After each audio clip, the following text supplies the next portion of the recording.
ब्रह्मांड कैसे बना? ये सवाल अक्सर हमारे मस्तिष्क में आता है। इसका सीधा जवाब है ऊर्जा या तत्वों के मध्य से। तो शुरुआत में ब्रह्मांड में दो ऊर्जाओं को लेते हैं, पुरुषा और प्रकृति। पुरुषा को जानते हैं सबसे पहले। पुरुषा के कुछ गुण हैं, उनको समझते हैं। पुरुषा मौन है, दृष्टा है, ऑब्जर्वर है और शुद्ध चेतना है। जो हम कुछ भी देखते हैं उससे परे है। उदाहरण के लिए आप इसे समझ सकते हैं कि आप एक फिल्म देख रहे हो, आप कहानी का अनुभव करते हो, लेकिन आप पात्रों से अलग हैं। आप उस कहानी में कोई बदलाव नहीं कर रहे हो, उस पूरी कहानी को आप अनुभव कर रहे हो। उसी तरह से पुरुषा का कार्य है। पुरुषा की प्रवृत्ति स्थिर है, अचल है, अपरिवर्तनीय है और केवल पूरे नाटक को होते हुए देख रहा है। जैसे कि फिल्म में गतिशीलता की जरूरत होती है, चाहे वो एक्शन सीक्वेंस हो या इमोशनल सीन हो, हर फिल्म में कुछ न कुछ होता है। इसी तरह से वो जो गतिशीलता है वो प्रकृति है। प्रकृति ही ब्रह्मांडीय ऊर्जा है। यह गतिशील शक्ति है जो सब कुछ बनाती है। आप इसको इस तरह समझ सकते हो जैसे कि फिल्म में जो पात्र हैं वही कहानी को जीवंत बनाते हैं और कहानी को आगे बढ़ाते हैं। तो प्रकृति वो है जो ब्रह्मांड को आगे बनाती है और उसको गतिशील करती है। क्या आप कल्पना कर सकते हैं कोई फिल्म बिना कहानी के, बिना किरदारों के, बिना निर्देशक के बन सकती है? आप कहोगे बिल्कुल नहीं। यहाँ पे निर्देशक के रूप में आप पुरुषा को देख सकते हो। इस तरह से पुरुषा और प्रकृति दोनों एक दूसरे की जरूरत है। ये दोनों जैसे एक सिक्के के दो पहलू।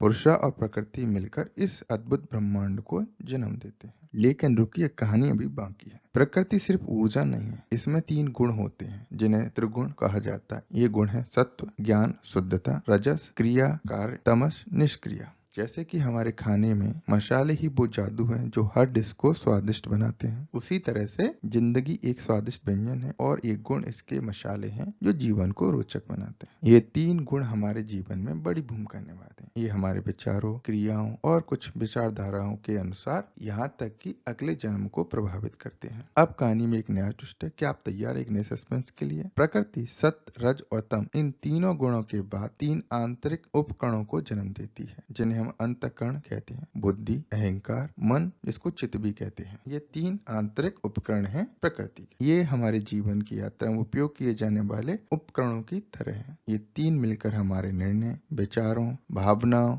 दृष्टिकोण और कार्यों को प्रभावित करते हैं। ये आंतरिक उपकरण गुणों के साथ मिलकर हमारे जीवन के अनुभव को अनूठा बनाते हैं और ये ही आपको दूसरों से अलग बनाते हैं।